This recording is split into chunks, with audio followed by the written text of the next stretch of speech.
Good question tonight. What's got you turned on? What's got you bombed out of sight to get up early and stay up late and hit it all day? Next question. What's got you turned off? When I found the answers to those two questions, my life exploded into change. I finally found out what had me turned off, and I got that cured. And then I got me a long enough list of reasons to turn me on. And once the lights went on for me, age 25, they've never gone out. I've fallen out of the sky a few times, but I've never lost that drive to make something unique out of my life. See, reasons altered my whole life. Now, there's another list of reasons called nitty-gritty. Hard little reasons. Sometimes those little reasons are the most powerful reasons that can change your life. Sometimes it doesn't take much. I now carry several $100s in my money clip. It's only a few $100s, but it was one of those reasons turned my life around. Just before I met Mr. Shoaff, I heard a knock at the door. I go to the door, and there's a little girl standing there about this tall selling Girl Scout cookies. And she gave me one of the finest sales presentations I've ever heard. Special deal, several flavors, this whole package of stuff, $2. And with a big smile, she very politely asked me to buy. And I wanted to. Big problem. I'm broke. I don't have $2. And to this day, I can remember the pain and the embarrassment. I'm a father. I'm a husband. I've been to college. I'm working. I'm 25. I don't have $2. And I didn't want to tell her that for some reason. So I did what I thought was next best. I lied to her. I said, hey, look, I've already bought lots of Girl Scout cookies. I've still got plenty stacked in the house, which was not true. But it seemed to get me off the hook for the moment. She said, well, gosh, that's wonderful. Thank you very much. And she went away. When she left, I closed the door, and that was the day I said to myself, I don't want to live like this anymore. I've had it with lying, and I've had it with being broke. I'm never going to let this happen to me ever again. I promised that day I would work as hard as possible and would always carry plenty. It took me a little while, but now I do. It was one of those reasons. And I guess I carry plenty for two reasons. One is the way it makes me feel, but also in case I bump into another Girl Scout selling cookies. Right? I'm ready.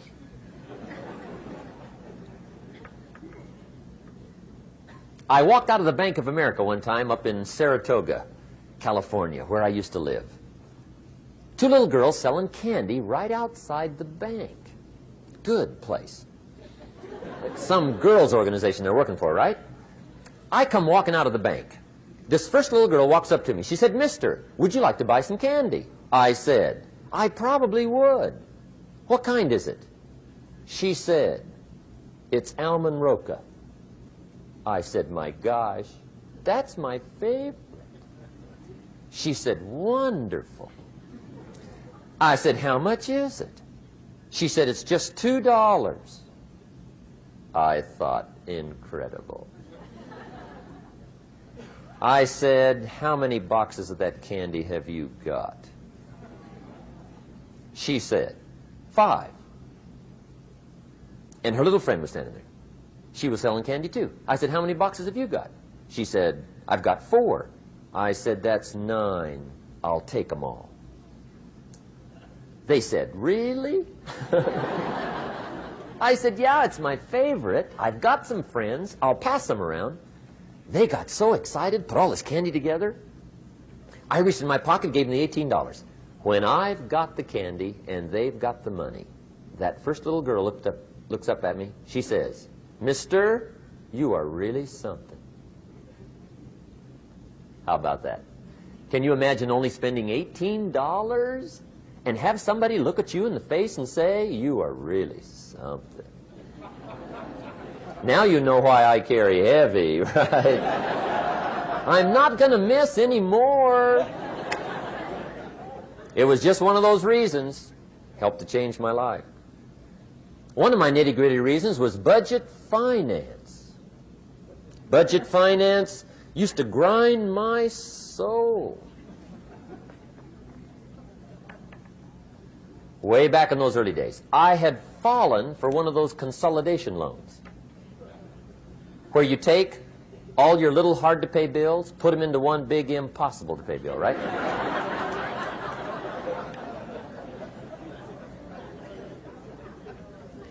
I would get 4 or 5 payments behind. This one guy used to call me day and night. I don't think they're allowed to do that anymore. Harassed me. Threatened to run me in front of the judge. Threatened to ruin my credit. Threatened to embarrass my family. One day he said, "We're going to come get your car, drag it rear end up down the street in front of your neighbors." The guy even called me a flake. And back in those days, I'm broke, I'm pitiful, there's nothing I can do about it. But I never forgot how the guy treated me. And when I met Mr. Shoaff and I got my life straightened out and the money started to flow, that was one of my first projects, budget finance. I poured it on day and night. I finally put all the money together I owed him, which was considerable. I picked a day for the payoff. And when the payoff day came, I put the money in small bills in a big briefcase.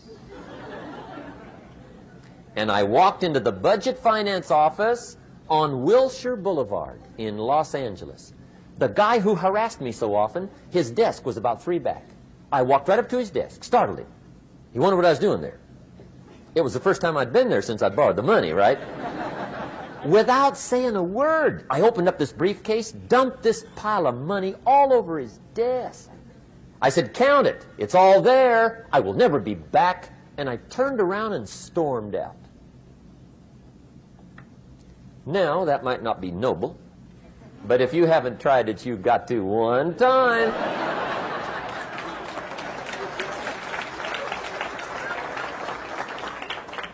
It can be the day that turns your life around. All you need is a reason that turns you on. One of my dear friends, Robert Depew, Bobby used to be a school teacher in Lindsay, olive capital of the world. Bobby taught school several years, got a little weary teaching school. One day decided he wanted to get into sales. So without telling anybody, he just up and quit his job teaching school and jumped into sales. When he did, his brother made fun of him, laughed at him, put him down, said Robert's lost his mind. Had a good job teaching school, now he thinks he's a salesman. He's going to go down the drain, lose everything. Just put him down something fierce. Bobby said, "The way my brother acted when I got into sales," he said, "that made me so mad, I decided to get rich." And my question for you tonight is it possible to get that mad? Of course. Wealth is not a matter of intelligence. It's a matter of inspiration. Today, Robert happens to be one of my millionaire friends. Bobby's rich.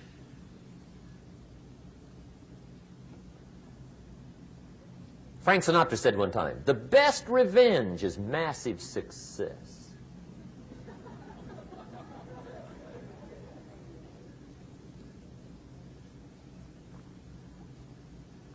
Hey, get you a long enough list of reasons so that after tonight you never lack for inspiration.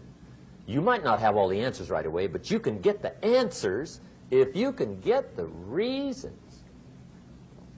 Now, let me give you a little simple formula for goal setting. Okay?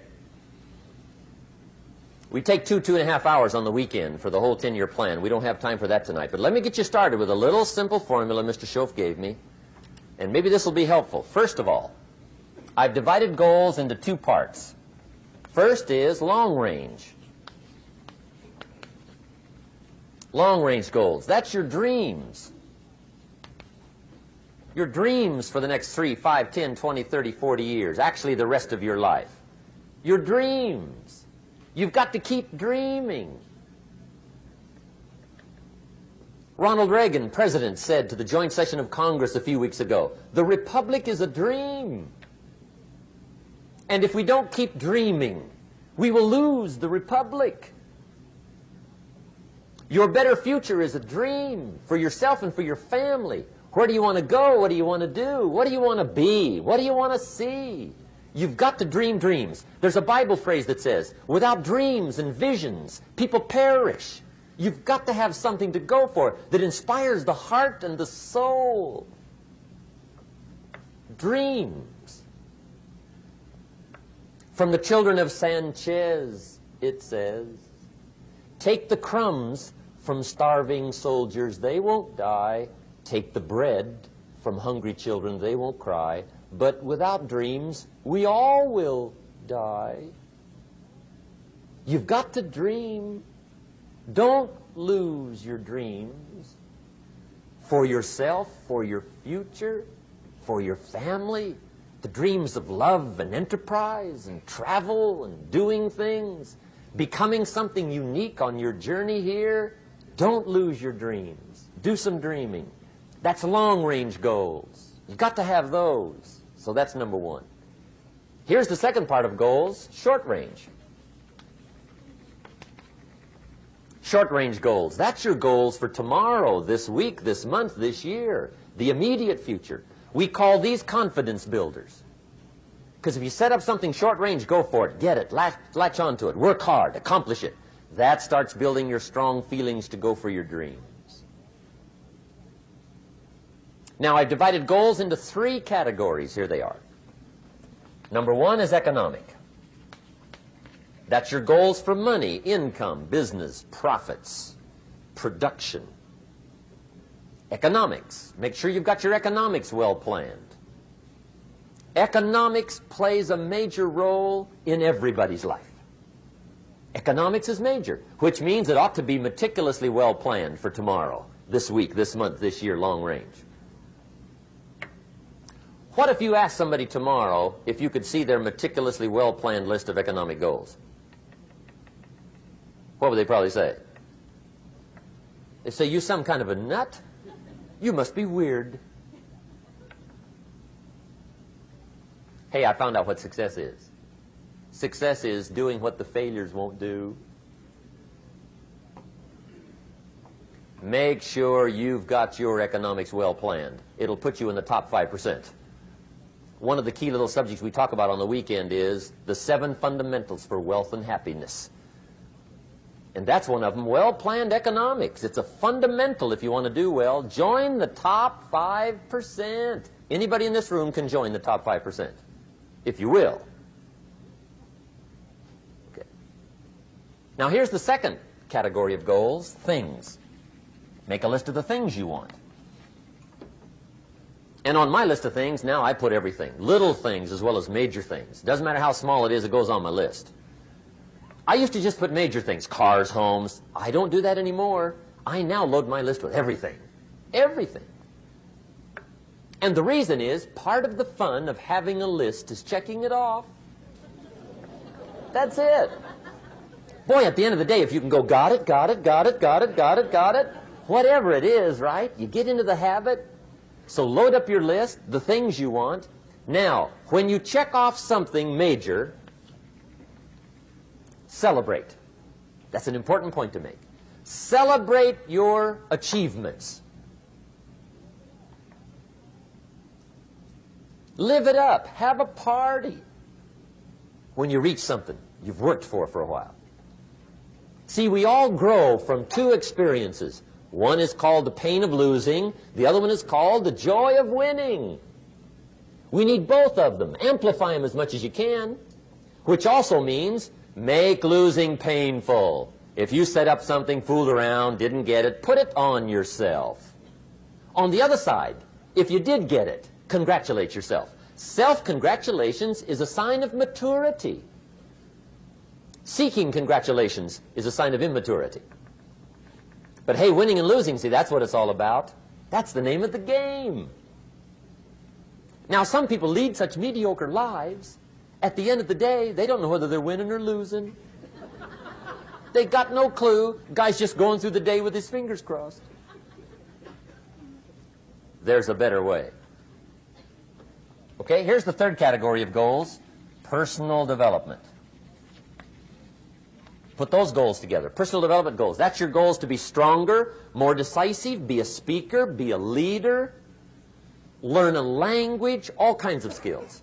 Okay? The whole weekend seminar was designed to improve all your skills so that you walk away more skillful. And that's what you want, the personal development skills. That's what attracts, that's what brings good things to your life, the person you become more skillful.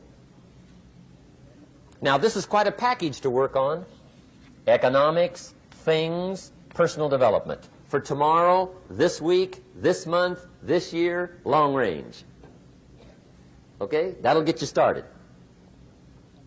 Now, here's the simple formula for setting goals. It goes like this.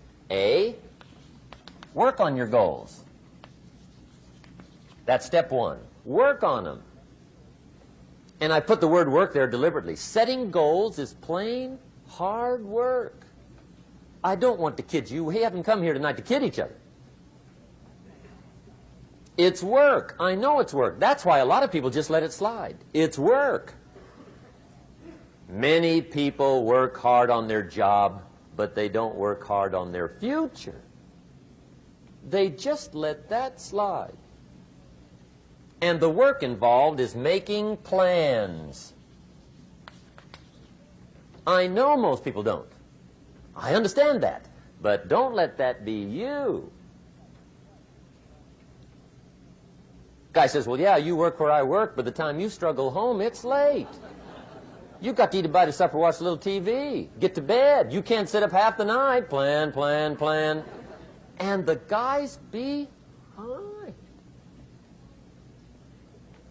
Good worker, hard worker, sincere. But you've got to be better than sincere, working hard. You've got to be better than a good worker. You've got to be a good planner. Somebody once wisely said, the people who fail to plan are planning to fail. Well said. So work on your goals. Here's step 2. Write your goals down. That's so important. I teach my staff around the world, put your goals in your journal. Because one of the major people you want to study is yourself. Say, here's the list of goals I put together 3 weeks ago. Here's the list of goals I put together 2 years ago. Here's some of the changes I made, rearrangement of my priorities. I scratched these off. I put these on. I've gotten these. Study your accomplishments. Study what your desires are. Put them on paper. Write them down. Here's another reason for writing your goals down. It shows you're serious about doing better. And to do better, you got to get serious. You don't have to be grim, but you must be serious. Everybody hopes things will get better. Everybody hopes. Poor people hope. That ought to tell you something. It means the future does not get better by hope. It gets better by plan. I used to have the affliction called passive hope. It's an affliction. It's bad. Probably what's even worse than that is happy hope. Now that is really bad. That's bad. Happy hope. The guy's 50 and he's broke and he's still smiling. See, that's not good. So get serious about your goals. Put them on paper. Write them down. There's all kinds. His goals, her goals, their goals. Business goals, financial independence goals, family goals. I mean, there's so many things to work on this that if you don't get busy and work on it, sure enough, the time will pass. And sure enough, 5 years from now, you'll wind up where you don't want to be, wearing what you don't want to wear, driving what you don't want to drive, being what you don't want to be. Now's the time to fix it. Now, here's the third step to your goals. Check the size of your goals and the kinds of goals. How big they are, what kind they are, affects you. And here's one of the important phrases of the evening. Your goals are affecting you, whatever they are. Your goals affect your handshake. Your goals affect your attitude, personality. Your goals affect the way you walk, the way you talk, the way you dress. All day long, we're being affected by our goals. Now, some people have goals, but they have such lousy goals. The effect is bad. I asked a guy one time, what are your goals for this month? The guy said, look, if I could just scrape up enough money to pay these lousy bills. That was his goal. I'm not saying it isn't a goal. It's a goal, but it's such a lousy goal, the effect is bad. You don't jump out of bed on Monday morning and say, oh boy, another chance to go out and scrape up the money to pay my lousy bills. See, you don't do that. Usually you say, oh, not another Monday.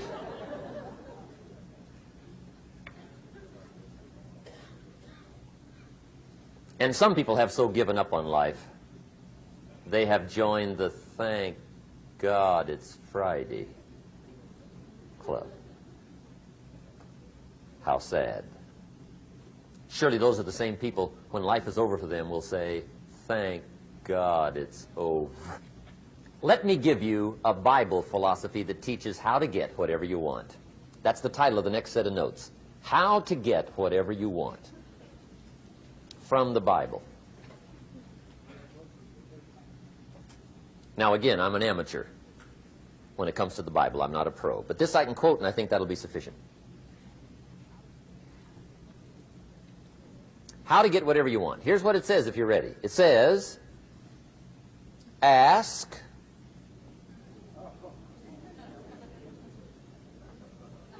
That's it. End of notes. Ask. If there's one art in life to learn extremely well, that's got to be one of them. The art of asking. What does ask mean? Ask means, what do you want? And the formula is staggering. It says ask and what? A guy ought to look into that.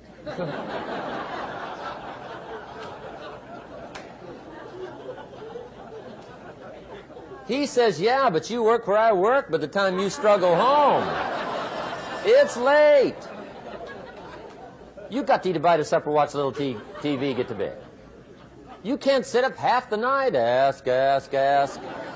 And the guys behind.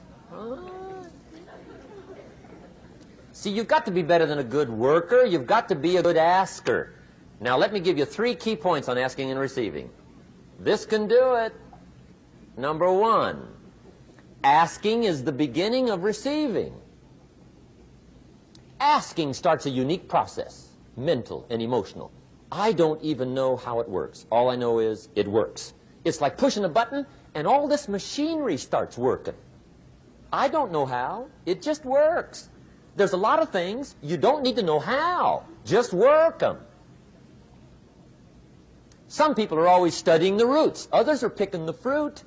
I mean, it depends on what end of it you want in on. Asking is the beginning of receiving, so start the process. Here's number 2. Receiving is not the problem. Receiving is automatic. Now, if that's true, receiving is not the problem, what's the problem? Failure to ask might be one of your major problems. I don't know. Check it out. The guy says, oh, now I see it. I got up last year and hit it every day, but there's not a scrap of paper with my goals on it. Good worker, poor asker. So you've got to change that. Here's number 3. Receiving is like the ocean. There's plenty, especially in California. It's like an ocean here.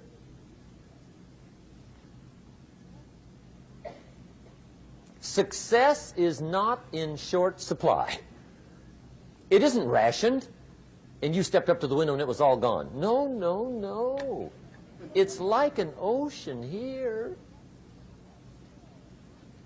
Now, if that's true, what's the problem? Well, some people go to the ocean with a teaspoon. Have you got the picture? See, what you want to do in view of the size of the ocean is trade your teaspoon for at least a bucket, and you'll look better down at the ocean. Kids won't make fun of you, right? Okay. Now, there's 2 ways to ask, and we'll wrap up goal setting. 2 ways. Here's number 1. Ask with intelligence. It didn't say ask intelligently, but I'm sure it meant that. Don't mumble. You don't get anything by mumbling. Be clear. Be specific. Intelligent asking means how wide, how high, how soon, when, what size, what color, how much. Define what you want and describe what you want. That's powerful. In the weekend seminar we teach, goals become like a magnet. They pull you that direction. And the better you describe them, the more they pull. So ask intelligently. Here's number 2. Ask with faith. That's the childish part of the equation. Believe you can get what you want like a child. Not an adult. Adults are too skeptical. So the formula really reads, make plans like an adult and believe in them like a child. And the most incredible things will happen. Just try it for 90 days. Just try it. You can always go back to the old ways. Just try it. Just 90 days, 90 days. Now, here's the last qualifying phrase on goal setting, as we promised to qualify everything. And it simply goes like this. Remember, you won't get everything you want. And we've already studied the reason for that. Simply, sometimes it hails on your crop and rains on your parade. It's that kind of planet. So you won't get everything you want, but if you will work this goal-setting formula, you can get plenty for wealth and happiness. Okay, that's goal setting. We use it around the world. We recommend it.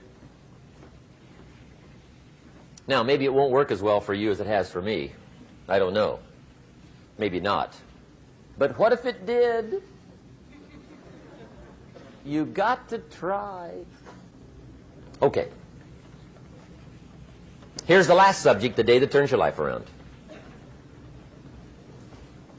Let me just quickly give you a list of 4 emotions that can change your life in one day.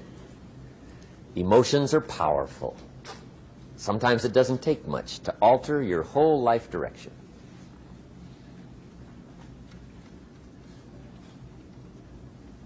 Okay, here they are. Number 1, disgust. Powerful emotion. Disgust says, I have had it. See, that could be the day. The day you can say, I've had it. And whether you've had it with something small or something major, the day you can say, I've had it, may not be the day it ends, but the day it begins. That's what I said when that little Girl Scout left my door when I'm 25. I give her the big lie, she leaves, I say, I don't want to live like this anymore. I've had it with lying and being broke. Powerful day. The man's finally had it with mediocrity. He's had it with being a loser. He's finally had it with those awful sick feelings inside, knowing his wife is at the grocery store looking at 2 cans of beans, one marked 37 cents, one marked 39 cents. And the guy sick inside knows his wife's going to buy the 37-cent can, and she doesn't even like the brand. Do you know why she's going to buy the 37-cent can? To save 2 cents.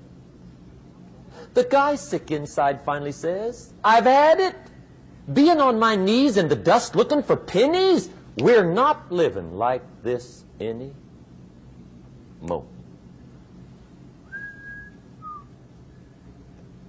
Could be the day that turns your life around. The day you can say, I've had it. He walks into his closet and rips everything in it to shreds and says, I've worn this embarrassing stuff for the last time. And not only will I never wear it again, no one else will ever wear it again. Commit an act that says, I've had it. Powerful. Here's the next one. Decision. And decision-making is powerful. And it's emotional. That's those knots in the pit of your stomach, right? Waking up in the middle of the night in a cold sweat, trying to decide. We sometimes call it inner civil war. What shall I do? Well, for progress, you must decide. The best advice I can give you came from a wealthy friend of mine who said, if it's easy, do it easy. If it's hard, do it hard. Just get it done. If you went home tonight and in the next few days cleaned up a whole list of decisions, that might furnish enough inspiration for the next 10 years. I found this out many times after you've decided. Getting on with it is easier than deciding. Sometimes decision is the toughest part. Here's the next emotion, desire, wanting to bad enough. And I don't know how to tell you to want to. That's something you've got to come up with. There's 2 things I know about desire. Number 1, it comes from inside, not outside. You don't send off for it.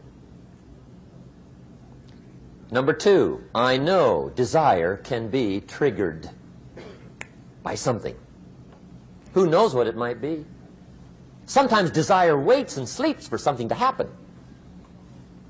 Maybe it's a book, maybe it's a song, maybe it's a sermon, maybe it's a lecture, a seminar, maybe it's the conversation of a friend, a happening, an event. Who knows? The best advice I can give you is what I give my staff. It goes like this: welcome every human experience.